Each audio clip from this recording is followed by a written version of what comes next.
రైతే దేవుడు. రైతు చల్లగా ఉంటే మనం సంక్షేమంగా ఉంటామని నమ్మే ప్రభుత్వం మాది. ఇలా బీఆర్ఎస్ నాయకులు రైతులకు ఏదో మేము చేసామని గొప్పలు చెప్పుకుంటున్న తరుణంలో 2-3 ఉదాహరణలు మీకు ఇస్తాను.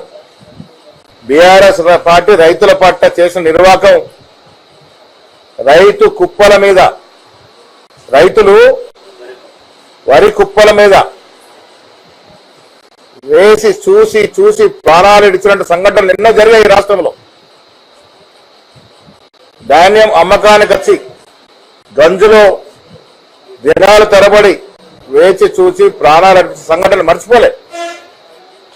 రైతులకు బేడులు వేసిన సంఘటనలు మర్చిపోలే. రైతుల మీద విచ్చలవిడిగా లాఠీచార్జ్ చేసిన సంఘటనలు మర్చిపోలే. అన్నిటికి మించి కేంద్ర ప్రభుత్వం మోడీ గారు రైతు వ్యతిరేక చట్టాలు తెస్తే వారికి పరిపూర్ణ మద్దతు ఇచ్చినట్టు సంఘటన మర్చిపోలే. మనం దేశంలో రైతు వ్యతిరేక చట్టాలు తెచ్చినప్పుడు దానికి ఓటేసిన ఘనత బీఆర్ఎస్ పార్టీ.